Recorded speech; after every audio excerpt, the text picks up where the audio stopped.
सनातन आस्था के सबसे पवित्र धामों में से एक बाबा केदारनाथ और बद्रीनाथ, उनकी मर्यादा और धार्मिक स्वरूप को लेकर अब एक बड़ा मंथन शुरू हो गया है।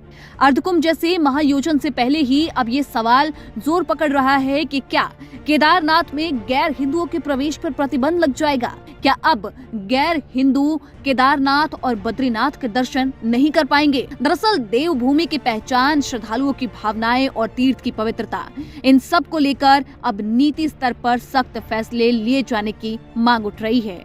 इसी मुद्दे पर अब बद्रीनाथ केदारनाथ मंदिर समिति के अध्यक्ष का बड़ा बयान सामने आ गया है। हरिद्वार में डामकोठी में आयोजित एक कार्यक्रम के दौरान श्री बद्रीनाथ एवं केदारनाथ मंदिर समिति यानी कि BKTC के अध्यक्ष हेमंत द्विवेदी ने ये कहा कि हिंदुओं के प्रमुख धार्मिक स्थलों और उनके परिसरों में गैर हिंदुओं के प्रवेश को प्रतिबंध करने पर गंभीरता से विचार किया जा रहा है। उन्होंने कहा कि आने वाला अर्धकुंभ करोड़ों श्रद्धालुओं की आस्था से जुड़ा महायोजन है, तो ऐसे में तीर्थ स्थलों की पवित्रता और धार्मिक स्वरूप बनाए रखना बेहद जरूरी है। हेमंत द्विवेदी ने बताया कि समिति के स्तर पर केदारनाथ और बद्रीनाथ धाम के अधिसूचित क्षेत्रों में गैर हिंदुओं के प्रवेश पर पूर्ण प्रतिबंध से जुड़ा प्रस्ताव लाने पर विचार हो रहा है।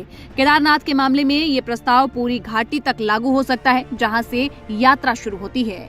वहीं बद्रीनाथ धाम की अगर बात करें तो बद्रीनाथ धाम में अधिसूचित क्षेत्र की सीमा बढ़ाने पर चर्चा की जा रही है।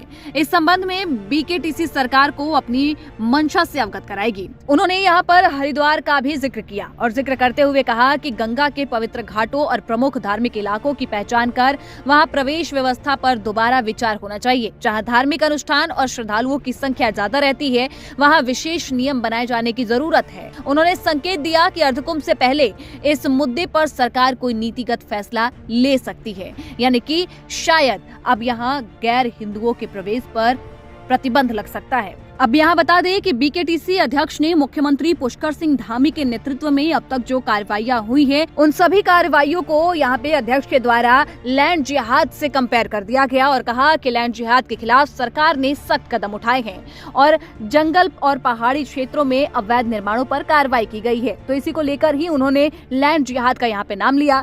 अब यहाँ आपको बता दें कि देवभूमि की पहचान पर जोर देते हुए हेमंत द्विवेदी ने ये भी कहा है कि उत्तराखंड को दुनिया भर में देवभूमि के रूप में जाना जाता है, जहां 4 धाम जैसे पवित्र तीर्थ और कई प्राचीन मंदिर हैं। अब ऐसे में राज्य की धार्मिक और सांस्कृतिक विरासत की सुरक्षा के लिए विशेष संरक्षण बेहद ही जरूरी है। तो अब देखना होगा कि भारत जैसे देश में जहां तमाम धर्मों के लोग रहते हैं और सभी को सभी जगहों पे जाने की आजादी है, सब अपने मन मुताबिक किसी भी धार्मिक स्थल पर जा सकते हैं, वहां पर पूजा कर सकते हैं। अब ऐसे में इस तरीके की मांग लगातार उठ रही है कि हरिद्वार के बाद से अब केदारनाथ और बद्रीनाथ को लेकर भी ये मांग तेज हो चुकी है कि हरिद्वार, बद्रीनाथ और केदारनाथ जैसे विशेष धार्मिक स्थल जो कि हिंदुओं के हैं, उन धार्मिक स्थलों पर गैर हिंदुओं के प्रवेश को वर्जित करने की मांग यहाँ पर उठ रही है और साथ ही कुछ नए सख्त कानून बनाने की बातें भी कही जा रही हैं।